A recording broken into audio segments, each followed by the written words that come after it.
Ella dijo que había terminado con nuestro matrimonio, como si no significara nada. Asentí una vez, recogí la maleta que ya había preparado y me fui. Pensó que le rogaría. En cambio, descubrió que lo que construí en silencio destruyó todo lo que ella había planeado. Mi nombre es Brice Prescott. Tengo 42 años. Soy dueño de 5 franquicias de pizza en el centro de Ohio, y hasta hace poco. Era un hombre casado. Mi esposa, Scarlett, tiene 41. Se ha forjado una sólida carrera como consultora de marcas. Trabaja principalmente como autónoma, pero con una asociación en una agencia boutique que le reportaba buen dinero. Nos conocimos cuando teníamos poco más de 20 años. Nos casamos cuando yo tenía 23 y tuvimos a nuestra hija, Zoe, al año siguiente. 18 años criando a esa niña, y luego, una mañana de agosto, la llevamos a Columbus. La ayudamos a instalarse en su residencia. La abrazamos en un estacionamiento que olía a asfalto fresco y a nuevos comienzos. Y condujimos de vuelta a casa en un silencio casi total. Pensé que el silencio en el coche era solo el peso natural de ese momento. Zoe era nuestra niña.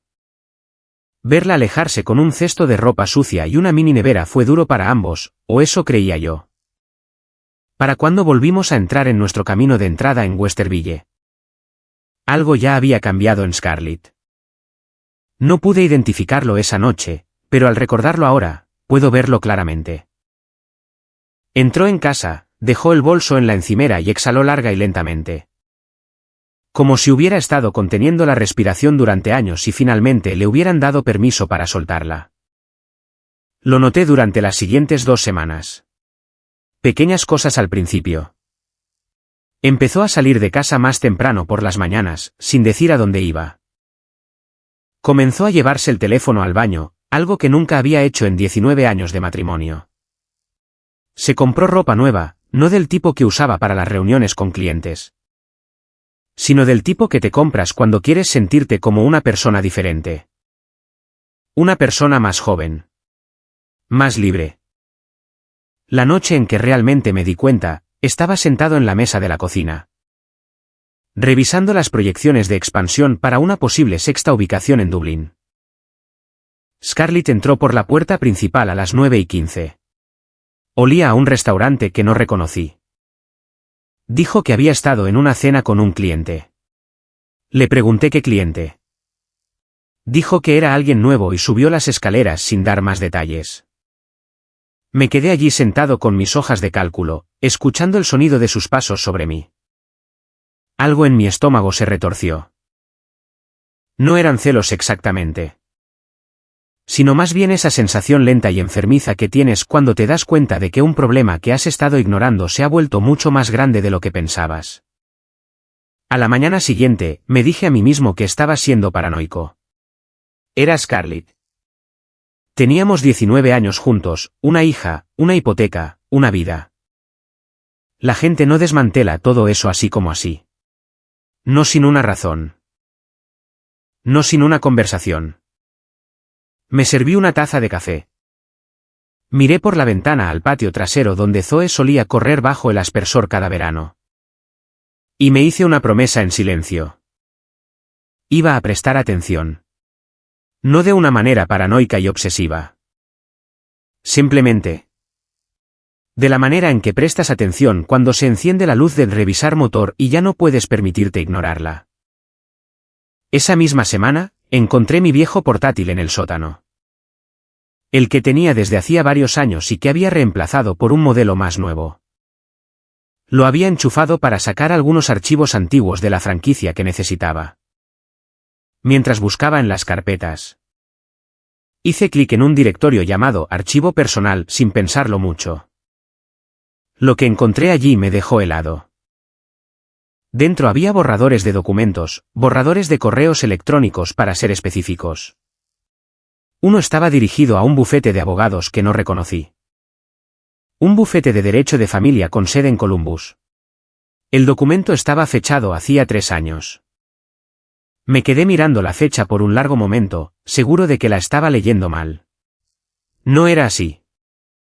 Era un borrador de una carta de consulta. Preguntando sobre el proceso para solicitar el divorcio en el condado de Franklin.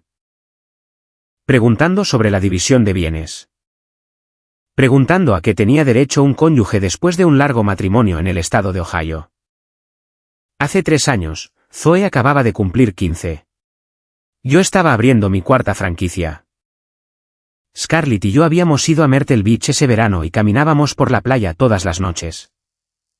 Tengo fotografías de ese viaje en mi teléfono. Ella sonreía en cada una de ellas. Me senté en el suelo del sótano, con ese viejo portátil equilibrado sobre mis rodillas. Leyendo una carta que mi esposa había redactado hacía 3 años, mientras me sonreía en una playa. Y comprendí por primera vez que había estado viviendo dentro de una historia que no era del todo cierta. No la confronté esa noche. Tampoco la confronté al día siguiente. Simplemente cerré el portátil, subí las escaleras y empecé a prestar mucha atención. Prestar atención es una habilidad que la mayoría de los hombres casados dejan oxidar. Yo no era diferente. Durante años, había funcionado en piloto automático. Reuniones de la franquicia, revisiones de nóminas, llamadas a proveedores, a casa para cenar. Dormir, repetir. No es que hubiera dejado de preocuparme por Scarlett. Simplemente dejé de mirar de cerca. Y cuando dejas de mirar de cerca a alguien, te pierdes el momento en que deja de ser tuyo. Después de encontrar esos borradores de correos electrónicos en el viejo portátil. No dormí bien durante 3 noches seguidas. Me quedaba allí, en la oscuridad a su lado, escuchándola respirar. Y repasaba los cálculos una y otra vez. Hace 3 años, Zoe tenía 15. Habíamos estado en Myrtle Beach. Scarlett se había reído de algo que dije en el muelle y me había agarrado del brazo con ambas manos. ¿Había sido real? ¿O había sido yo un sustituto que ella aún no había descubierto cómo eliminar? No dejé que nada de eso se notara. Fue deliberado. En el momento en que muestras tus cartas, pierdes la ventaja. Y había pasado suficientes años negociando acuerdos de franquicia como para entender eso. Así que, seguí presentándome al desayuno con una cara normal. Haciendo preguntas normales y observando. Lo que vino fue dramático. Rara vez lo es al principio. Era la textura de las cosas. La forma en que Scarlett inclinaba su teléfono lejos de mí cuando escribía. La forma en que salía de una habitación para atender una llamada y volvía un minuto después. Con esa expresión serena que la gente practica en los espejos. También empezó a trabajar hasta tarde en su agencia. A veces, 3 noches a la semana. Cuando le preguntaba por los proyectos, sus respuestas eran técnicamente detalladas. Pero de alguna manera, vacías. Las palabras correctas, pero nada de sustancia. Un jueves por la noche, pasé en coche por delante del edificio de la agencia de marcas. De camino a casa después de revisar la ubicación de Polaris. El estacionamiento estaba casi vacío. El coche de Scarlett no estaba allí. No la seguí. Quiero dejar eso claro. Conduje a casa. Me cambié de camisa y me senté en la mesa de la cocina con un vaso de agua y mis propios pensamientos como compañía. Esa misma semana, Zoe llamó desde Columbus. Era un miércoles. Llamaba todos los domingos, así que una llamada a mitad de semana era inusual. Sonaba extraña, cautelosa, como si estuviera eligiendo cada palabra antes de decirla. Papá, comenzó, solo quiero que sepas que te quiero. Sea lo que sea que esté pasando en casa. ¿Te quiero? Dejé mi taza de café. ¿Qué te dijo tu madre? Una pausa, lo suficientemente larga como para responder a la pregunta sin palabras. Te llamó, dije en voz baja. No era una pregunta. Dijo que has estado distante, admitió Zoe, con la voz tensa. Que estabas estresado por el negocio y te desquitabas con ella. Que las cosas han sido difíciles durante mucho tiempo. Presioné mi pulgar contra el costado de la taza y mantuve mi voz firme. ¿Y tú qué piensas, Zoe? No, dijo ella, ¿qué piensas tú? Otro silencio. Luego, no sé qué pensar, papá. Por eso te llamé. Ese fue el momento en que comprendí exactamente lo que Scarlett estaba haciendo. No solo se estaba desvinculando del matrimonio. Había estado construyendo una narrativa, en silencio, metódicamente. Posicionándose como la cónyuge paciente y sufrida mucho antes de que todo esto se hiciera oficial. Llegó a Zoe primero. Mi hija estaba en una residencia en Columbus, tratando de averiguar qué versión de su familia era la verdadera. Y Scarlett se había asegurado de que su versión llegara primero. Le dije a Zoe que la quería. Le dije que no le iba a pedir que tomara partido. Le dije que eso se resolvería por sí solo. Y que no necesitaba cargar con nada de esto mientras estuviera en la universidad. Lloró un poco. Yo también, después de colgar. Sentado solo en esa mesa de la cocina en una casa que solía sentirse llena. El sábado siguiente, Scarlett me dijo que iba a un brunch con un cliente en el Short North. Se fue a las 10, vestida de una manera que no tenía nada que ver con un brunch. Me fijé en el collar, una fina cadena de oro con un pequeño alfiler que no reconocí. No era algo que yo le hubiera regalado. No era algo que hubiera visto antes. Pasé esa mañana en la ubicación de Westerville, recorriendo el local, hablando con mi gerente Kevin. Fingiendo que me importaba el programa de preparación del fin de semana. Pero parte de mi cerebro funcionaba silenciosamente en segundo plano. Como un programa que no podía cerrar. Esa tarde, llamé a una abogada de derecho de familia llamada Patricia Dawn. Había conseguido su nombre de un socio comercial que había pasado por un divorcio desagradable 2 años antes. No le conté todo todavía. Solo hice preguntas sobre la ley de Ohio, sobre la protección de activos. Sobre lo que un hombre en mi posición debería y no debería hacer antes de que algo se hiciera oficial. Ella me hizo una pregunta antes de que termináramos la llamada. ¿Sabe su esposa que me está llamando? No, dije. Bien, respondió Patricia. Manténgalo así por ahora. Colgué y miré por la ventana a la calle. En algún lugar de la ciudad, Scarlett estaba en un brunch que no era un brunch. Llevando un collar que nunca había visto antes. Con una historia sobre mí ya cargada y apuntando a nuestra hija. Y yo había terminado de ser el hombre que no miraba lo suficientemente de cerca. Patricia Dawn me había dado un consejo al final de nuestra primera llamada. Documenta todo, y hazlo en papel. No en un dispositivo compartido. No en una cuenta en la nube a la que Scarlett teóricamente pudiera acceder. Papé. A la antigua. Así que, una tarde. Compré un cuaderno marrón sencillo en una farmacia de camino a casa desde la ubicación de Polaris. Y empecé a escribir. Fechas, horas, observaciones. El collar que no le había regalado. Las noches que llegaba a casa oliendo a otro lugar.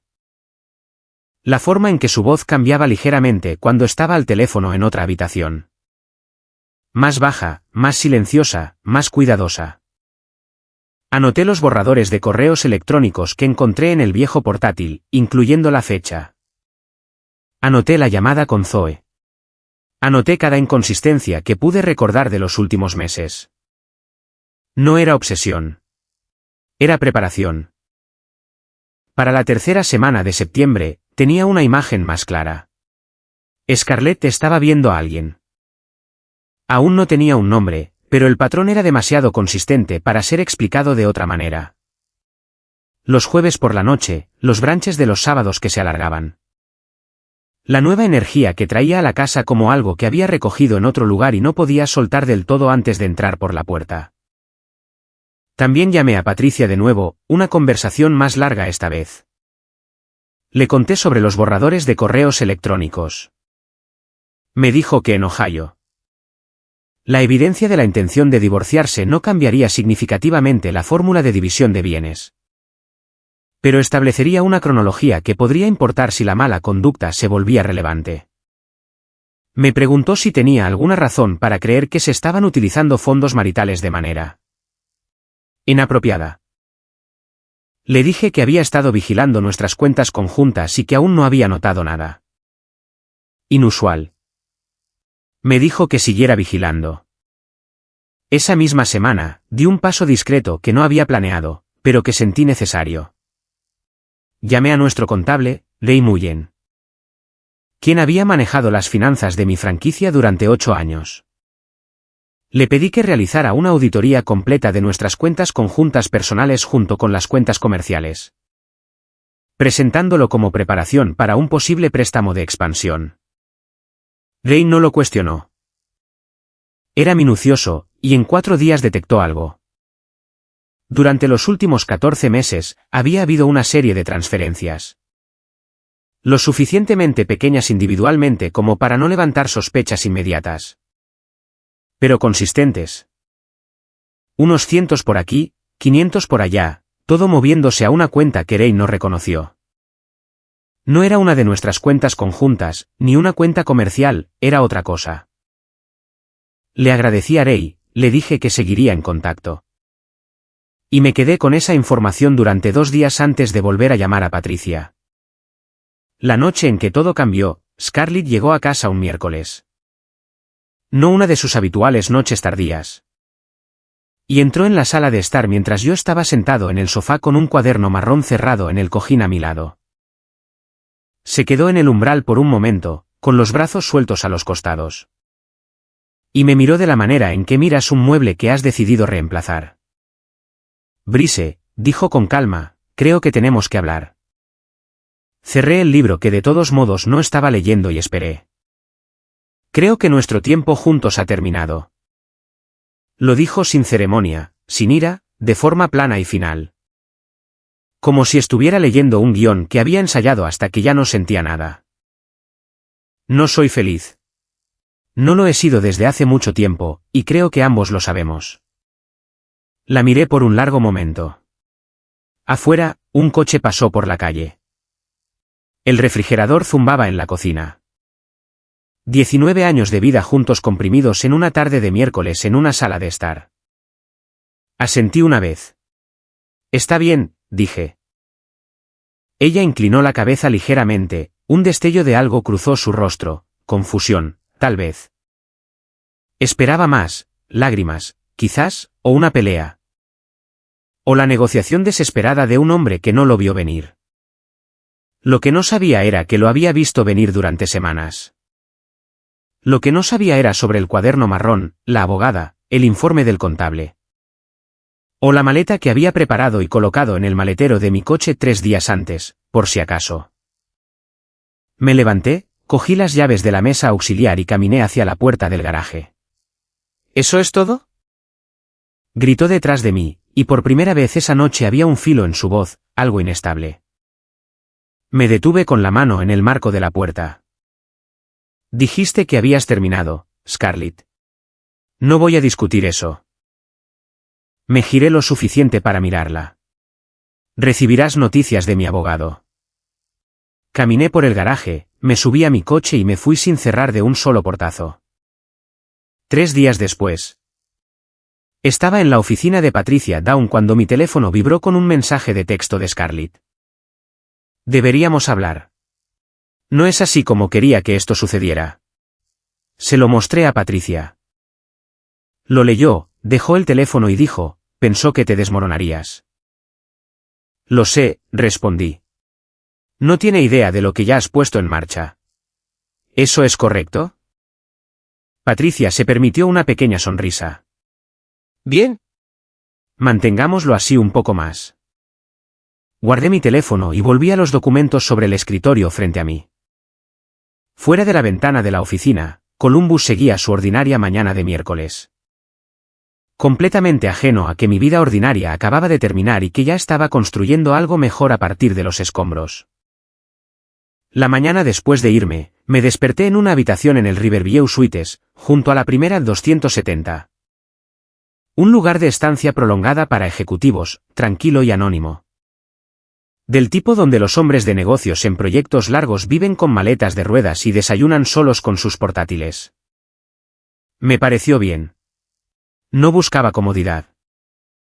Buscaba espacio para pensar con claridad, y por primera vez en meses, lo tenía. Pedí café en el vestíbulo. Extendí el resumen de cuentas de Raymond sobre el pequeño escritorio y revisé cada línea. Las transferencias habían estado ocurriendo durante 14 meses. El total, cuando lo sumé cuidadosamente, ascendía a poco más de $22,000. No era una cifra catastrófica por sí sola, pero $22,000 movidos silenciosamente de una cuenta conjunta sin una palabra de explicación no es poca cosa. Es algo deliberado. Te dice algo sobre la planificación que hubo detrás de lo que estaba sucediendo. Llamé a Patricia a las 9 en punto. Las transferencias suman 22,000, le dije. 14 meses, cantidades consistentes, calendario irregular. Probablemente diseñado para evitar el reconocimiento de patrones. ¿Sabes a dónde fue el dinero? Day lo rastreó hasta una cuenta abierta con su apellido de soltera. Una pausa por parte de Patricia. Luego. Abrió una cuenta personal con su apellido de soltera durante el matrimonio. Hace 14 meses. Te confirmo, Brice, que eso no es impulsivo. Eso es una estrategia. Ya lo sabía. Lo que necesitaba de Patricia era entender qué significaba legalmente y qué podía hacer al respecto. Ella me lo explicó. En Ohio, los fondos maritales desviados unilateralmente durante un matrimonio están sujetos a recuperación en los procedimientos de divorcio. No sería sencillo, pero tampoco era intocable.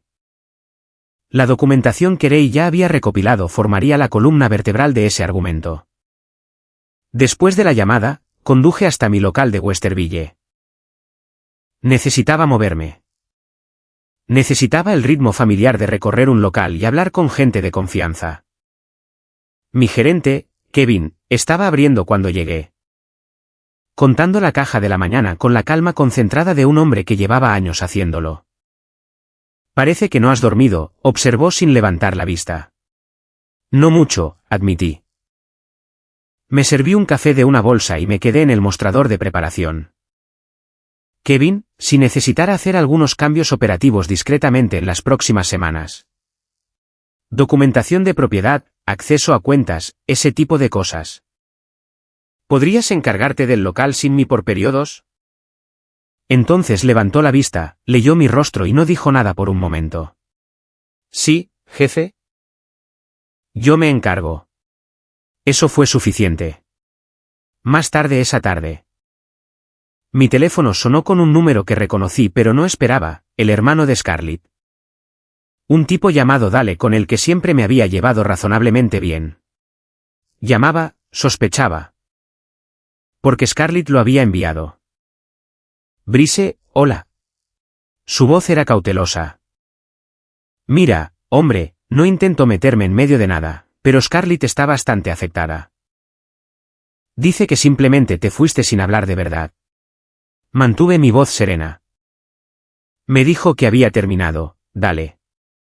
Le creí. Dijo que no lo expresó bien. Dice que quiere sentarse, y tuvo 19 años para sentarse, interrumpí en voz baja. Archivó correos electrónicos de un abogado de divorcios hace 3 años y nunca me dijo una palabra. Eso no es una conversación. Eso no es expresarlo mal. Eso es un plan. Silencio de su parte. No estoy enfadado con ella, continué. No voy a hacer esto desagradable si ella no lo hace. Pero no voy a volver a esa casa sin un acuerdo legal en vigor. Esa parte ha terminado. Dale exhaló. Vale, te entiendo. Después de colgar, me senté en mi coche fuera de la franquicia un rato. Viendo el tráfico de la hora del almuerzo entrar y salir. Un hombre y su hijo adolescente entraron juntos. El chico sujetando la puerta. El padre le dio una palmada en el hombro al entrar. Pensé en Zoe. Pensé en el hecho de que estaba a 3 horas de distancia en Columbus. Tratando de dar sentido a una llamada telefónica de su madre que había sido diseñada para moldear su opinión antes de que yo pudiera decir una palabra. Esa era la parte que más me pesaba. No el dinero. No las reuniones con abogados. Ni siquiera el collar que no le había regalado. El hecho de que Scarlett hubiera recurrido a nuestra hija primero. Saqué mi teléfono y le escribí un mensaje a Zoe. Cord. Nada que la presionara. Pensando en ti hoy. Llámame cuando quieras hablar. Sin prisa. Sin agenda. Te quiero, papá. Respondió 40 minutos después con un solo corazón. No era mucho, pero era algo real. Y en este momento, lo real era todo por lo que estaba trabajando. Todd Briggs y yo éramos amigos desde hacía 14 años. Nos conocimos a través de un contacto mutuo en una exposición de franquicias en Cincinnati. Cuando yo estaba abriendo mi segundo local y él vendía equipos de cocina comercial. Habíamos visto crecer a nuestros hijos, habíamos ido juntos a los partidos de Ohio State. Habíamos compartido cervezas en su porche trasero cada verano. Era el tipo de amigo que asumías que siempre iba a estar ahí. El tipo en el que dejas de pensar demasiado cuidadosamente porque la amistad se siente permanente. Como un mueble.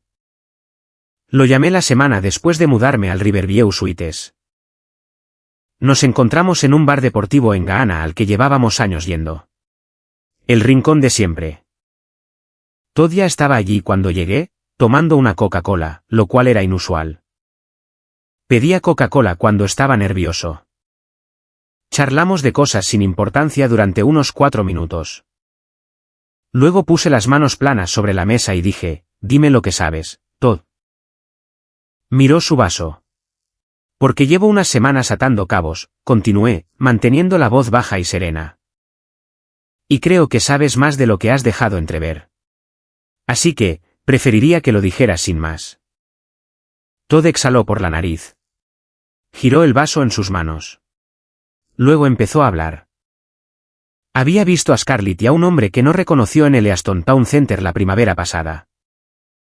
Los dos en una mesa al aire libre, inclinados el uno hacia el otro. De la manera en que la gente se inclina cuando no le importa quién los vea. Todd se había dicho a sí mismo que podría ser una reunión con un cliente. Se dijo a sí mismo que no era asunto suyo. Se dijo muchas cosas, al parecer, durante unos 7 meses. Luego llegó a la parte que lo cambió todo. Hace unos 3 meses, Scarlett lo había llamado. Le dijo que sabía que la había visto. Le dijo que necesitaba que guardara silencio. Y le había ofrecido algo a cambio de ese silencio. Le dejó claro, dijo Todd, con la mirada baja, que estaba dispuesta a hacer que valiera la pena. Personalmente, se sentó frente a mí con los hombros hacia adelante y la voz baja. Expresándolo con cuidado. Se le había insinuado, dijo. Ella había sido la agresora. Él había sido tomado por sorpresa, dijo. Quería que entendiera que no era algo que él hubiera buscado. Escuché todo. Me senté completamente quieto y escuché 14 años de amistad explicarse a sí misma sobre una mesa. De bar pegajosa. Le dejé terminar. Le dejé llegar al final de su versión de los hechos, donde él era el sorprendido, el reacio. El que había sido puesto en una posición imposible por mi esposa. Entonces me levanté. No lo hice de forma ruidosa. No grité. Pero mi mano rozó el borde de la mesa al levantarme, y todo se tambaleó. Los vasos se deslizaron, Todd agarró el borde. Y el sonido atravesó el ruido del bar como un disparo. No lo toqué. Rodeé la mesa y me paré cerca. Lo suficientemente cerca como para que él se echara hacia atrás contra el cojín del asiento sin pensarlo. Sus manos se levantaron ligeramente. Su mandíbula se tensó. Estaba listo para defenderse. Levanté un dedo, lo apunté directamente a su cara, lo miré fijamente a los ojos. Tú, dije. Eso fue todo. Una palabra.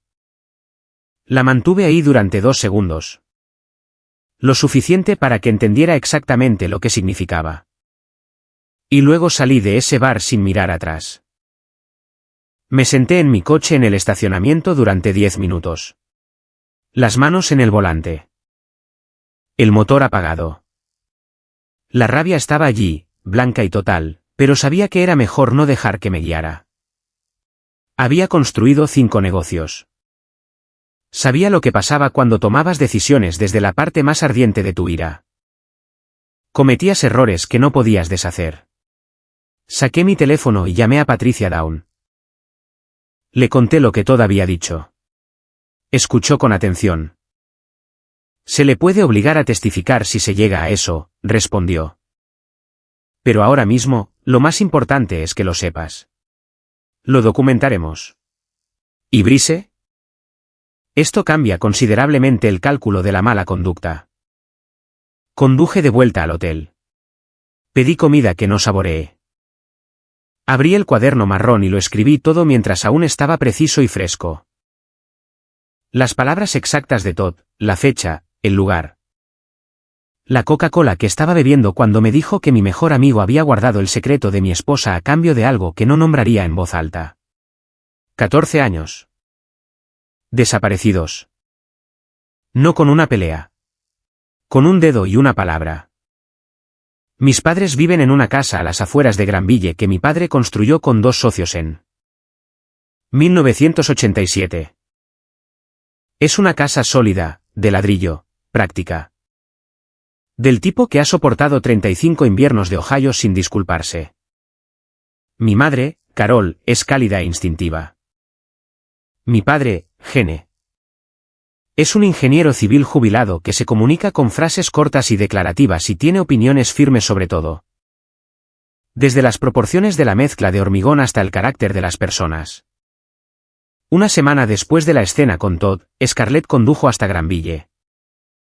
No lo supe hasta que mi madre me llamó esa noche. Su voz, cuidadosa y mesurada, de la forma en que se pone cuando está procesando algo. Scarlett vino hoy, dijo. Dejé el informe de inversores que estaba revisando.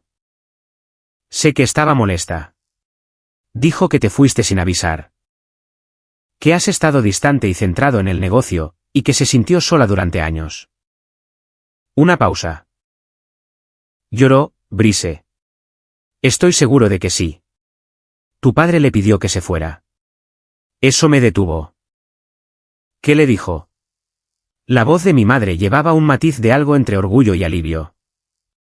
La dejó terminar. Se sentó allí en la mesa de la cocina y escuchó todo lo que dijo. Y luego se levantó y dijo, mi hijo no hace las cosas sin una razón, y sea cual sea su razón. Es suficiente para mí. Y luego abrió la puerta principal.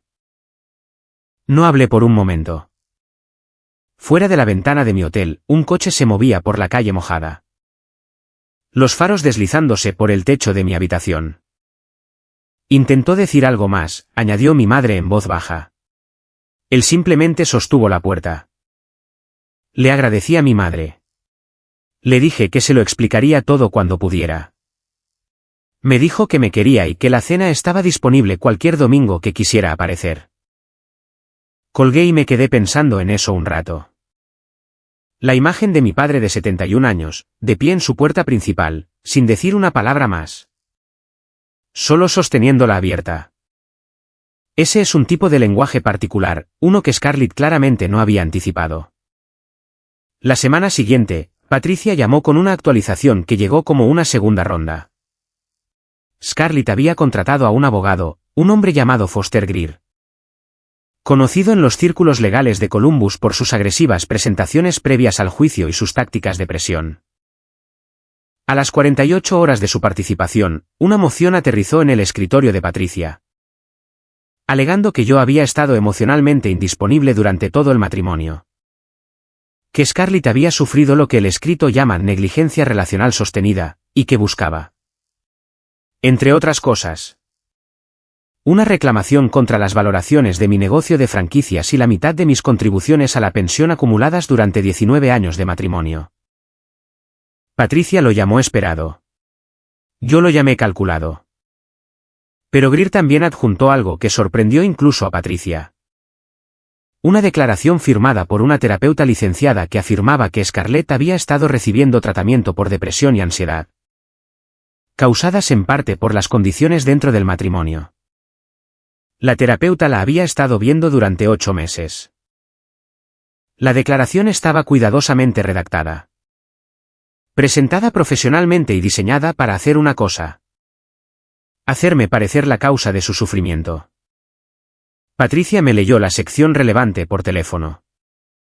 Cuando terminó, dije: hace 8 meses. Zoe todavía vivía en casa y las cosas parecían perfectamente normales desde fuera. Ella ya estaba construyendo esto. Sí, dijo Patricia. Lo que significa que necesitamos un evaluador independiente. Alguien sin conexión con ninguno de los dos que pueda revisar la cronología del matrimonio de manera objetiva. Hizo una pausa. No será rápido, pero importará. Organízalo, dije. Esa noche conduje hasta Worthington y caminé por el vecindario donde Scarlett y yo solíamos dar paseos nocturnos antes de que todo se complicara. No me sentía sentimental. Caminé allí porque necesitaba moverme, necesitaba aire. Necesitaba estar en algún lugar que no fuera una habitación de hotel o un bufete de abogados. Caminé durante 40 minutos, con las manos en los bolsillos, viendo pasar las ventanas iluminadas de otras personas. La cifra de la pensión que Patricia había citado rondaba en mi cabeza. 19 años de contribuciones, una cifra que representaba no solo dinero, sino decisiones. Vacaciones que no había tomado, mejoras que no había hecho. Mañanas en las que había entrado antes del amanecer porque construir algo real requería ese tipo de consistencia. Scarlett quería la mitad. La carta de una terapeuta y un abogado agresivo eran sus herramientas. Bien, pensé. Yo tenía mis propias herramientas. Patricia Dawn tenía un dicho que usaba cuando un caso comenzaba a generar papeleo más rápido de lo que cualquiera de las partes podía manejar. La verdad vive en los documentos. Para la tercera semana de octubre, entendí exactamente a qué se refería. La oficina de Foster Greer había presentado 4 mociones distintas en 11 días. La primera desafiaba la metodología de valoración que el equipo de Patricia pretendía usar para las franquicias. La segunda solicitaba la divulgación completa de todas las cuentas comerciales de los últimos 7 años. La tercera era una petición de manutención conyugal temporal durante el proceso. Aparentemente, Scarlett había decidido que sus ingresos como consultora de marcas no eran suficientes para mantener su estilo de vida actual mientras resolvíamos 19 años de bienes compartidos. La cuarta, la que me llevó una noche entera a procesar, fue una impugnación formal de nuestro acuerdo prenupcial. Scarlett afirmaba que lo había firmado bajo coacción, que yo lo había presentado 10 días antes de la boda y que se había sentido presionada por el momento y las circunstancias.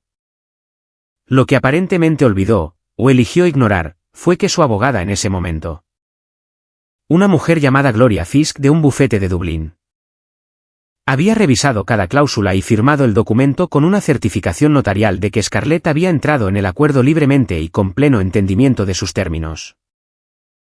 Llamé a Patricia la mañana después de leer la presentación de Greer. Está alegando coacción, dije. Lo leí anoche, respondió Patricia.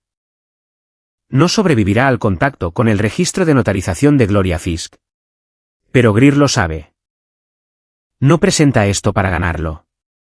Lo presenta para ralentizarnos y aumentar tus costos legales. Táctica de presión estándar. ¿Así que respondemos y seguimos adelante? Respondemos a fondo, documentamos el proceso original por completo y, sí. Seguimos adelante. Una pausa. Quiero señalar algo más. La solicitud de divulgación de cuentas comerciales de Greer es amplia. Lo suficientemente amplia como para incluir tus registros operativos de la franquicia en el procedimiento de una manera que podría complicar la cronología de la valoración de activos. Pensé en eso por un momento. ¿Qué necesitas de mí? Tu contable, tus acuerdos de franquicia y unas 4 horas el sábado.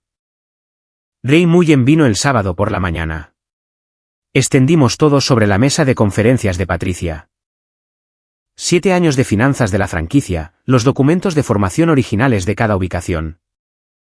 Mis registros de inversión personal y el análisis de Ray sobre las transferencias de la cuenta marital. El asociado de Patricia. Un joven preciso llamado Garrett que hablaba en oraciones completas y nunca parecía parpadear. Tomó notas durante todo el proceso. A primera hora de la tarde. Teníamos una imagen clara de a qué podía acceder Greer y que estaba protegido. Y lo que es más importante. Habíamos identificado 3 transferencias adicionales de la cuenta conjunta que Ray no había señalado en su revisión inicial. Cantidades pequeñas, pero consistentes con el patrón.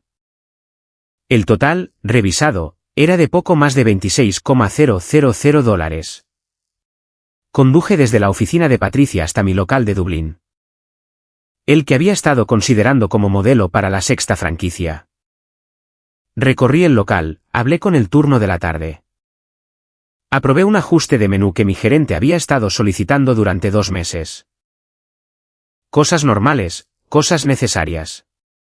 Luego me senté en la oficina trasera y abrí mi teléfono. Había un mensaje de texto de Scarlett, el tercero esa semana. Brice, creo que deberíamos hablar antes de que esto empeore. No quería que fuera así. Lo miré fijamente. Luego se lo reenvié a Patricia con una sola línea, otro más. Mismo patrón. Patricia respondió en minutos. Documenta e ignora.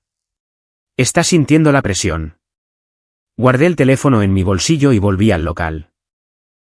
Esa noche, conduje hasta la casa de mis padres en Granville por primera vez desde que todo comenzó. Mi madre había preparado un estofado, del tipo que lleva todo el día. Del tipo que hacía cuando quería decir algo sin palabras. Mi padre, Gene, estaba en el garaje cuando llegué.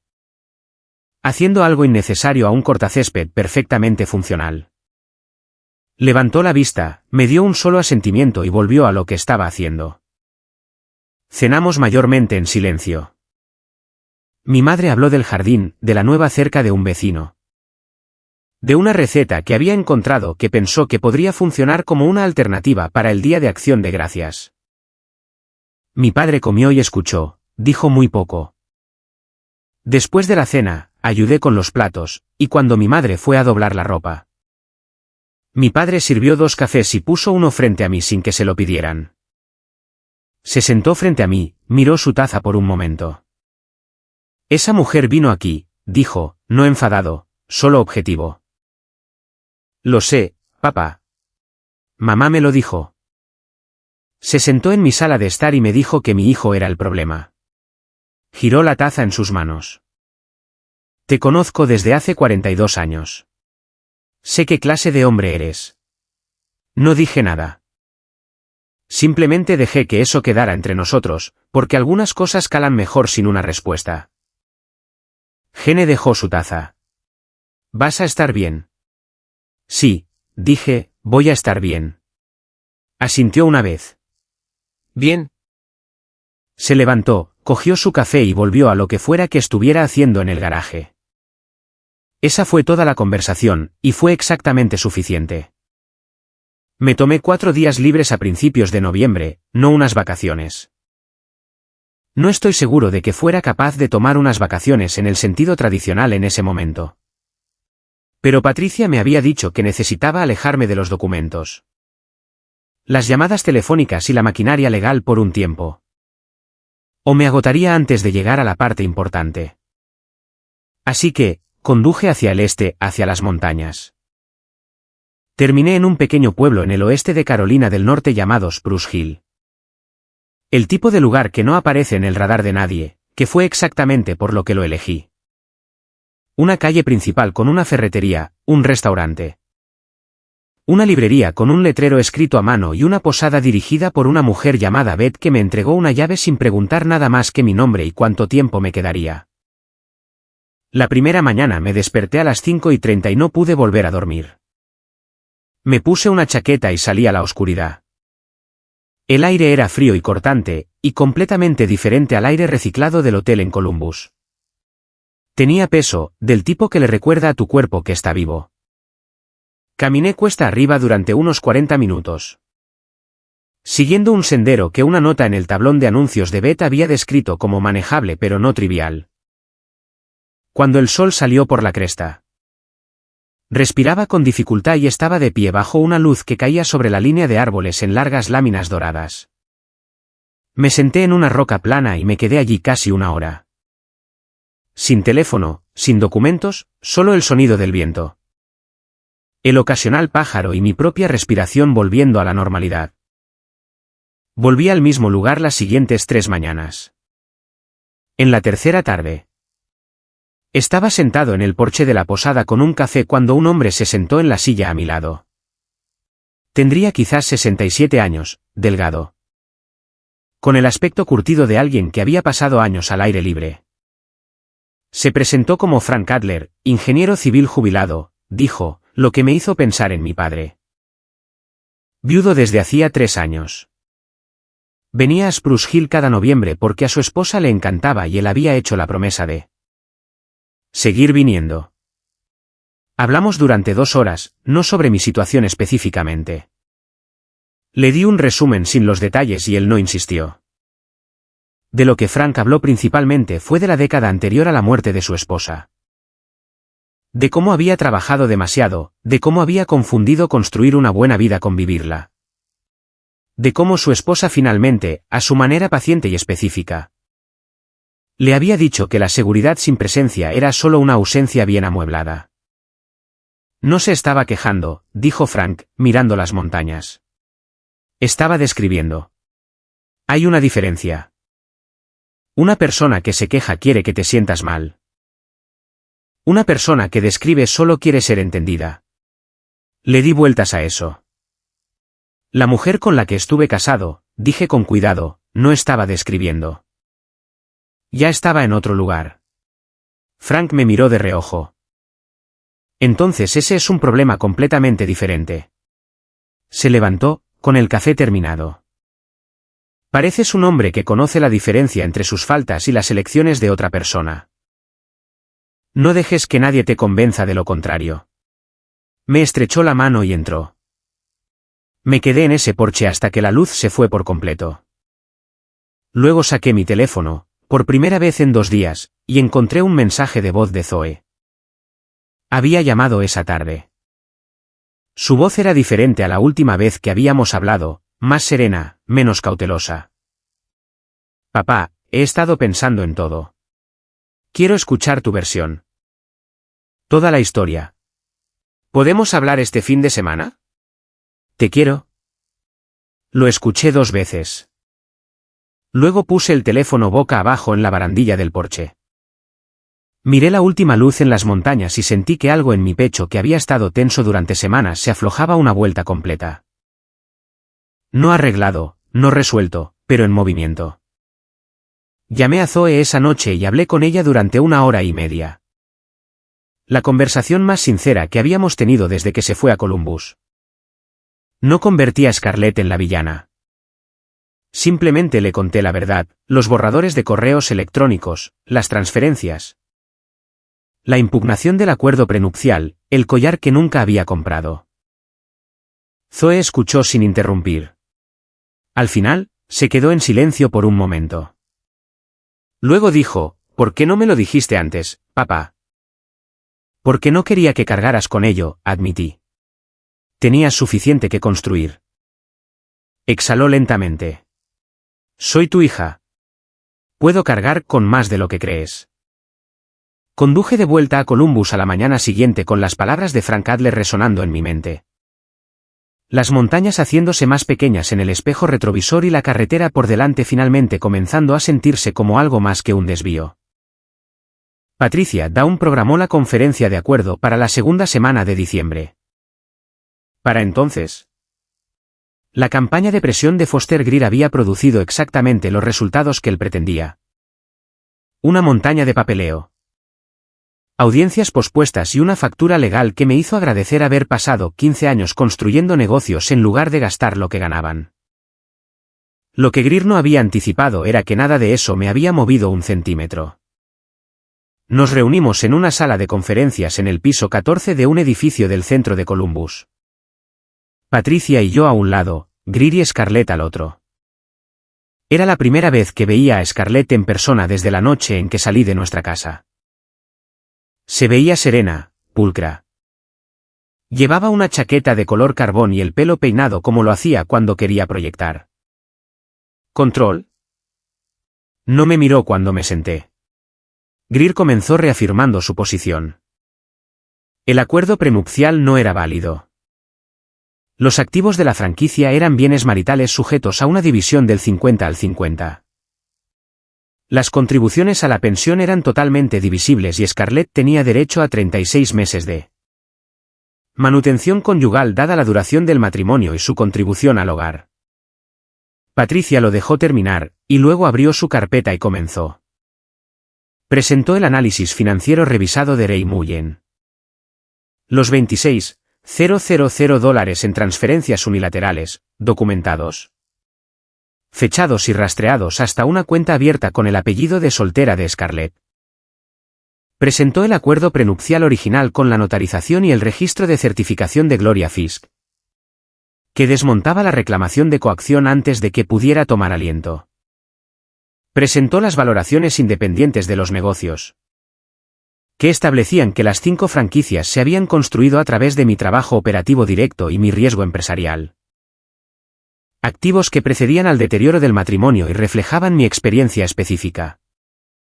No una inversión marital pasiva. Luego, Patricia puso los borradores de los correos electrónicos sobre la mesa. Los de hacía 3 años. Dirigidos a un bufete de abogados de familia. Preguntando sobre el divorcio en el condado de Franklin. Greer los había visto antes en la fase de descubrimiento, pero verlos sobre la mesa de conferencias, frente a su cliente, tuvo un efecto diferente. La expresión serena de Scarlett no se rompió. Era demasiado controlada para eso. Aún así. Su clienta, dijo Patricia con calma. Comenzó a planificar la disolución de este matrimonio mientras la pareja estaba de vacaciones familiares en Myrtle Beach. Mientras asistía a los eventos escolares de su hija. Mientras celebraba festividades en un hogar que mi cliente mantenía y financiaba. No estamos aquí para litigar motivos. Pero sí para asegurarnos de que la preparación no sea recompensada con un acuerdo que trate 19 años de engaño documentado como irrelevante. Greer consultó con Scarlett en voz baja durante 2 minutos. Luego volvieron con una posición revisada. Se retiró la impugnación del acuerdo prenupcial. El argumento sobre la valoración de la franquicia se redujo sustancialmente. Scarlett se quedaría con la casa marital y su patrimonio. Las contribuciones a la pensión se dividirían. Pero se calcularían a partir de la fecha de la planificación documentada, en lugar de la fecha de separación. Una distinción que importaba significativamente. La manutención conyugal se redujo a 18 meses. No fue un resultado perfecto.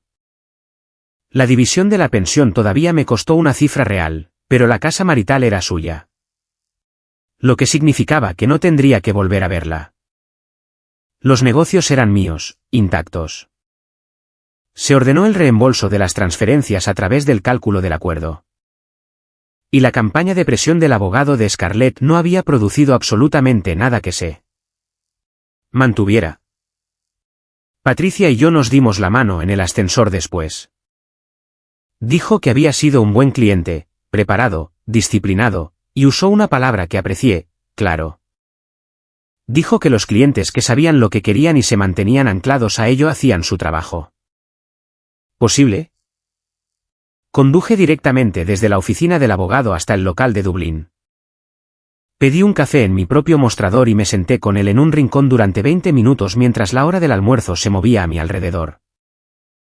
Gente pidiendo comida, pagando, hablando, siguiendo con su miércoles ordinario. Me senté en medio de todo eso y dejé que la resolución se asentara en algo que pudiera llevar hacia adelante, en lugar de hacia atrás. Esa noche llamé a Zoe. Respondió antes del segundo timbre. ¿Cómo fue? Se acabó, dije. Una pausa. Luego, en voz baja, papá, siento mucho no haberte llamado antes. Cuando ella me llamó esa primera vez, debería haber sabido que algo no estaba bien. Llevabas 3 semanas en la universidad, dije. Estabas haciendo exactamente lo que se suponía que debías hacer. No cargues con eso. Se quedó en silencio por un momento.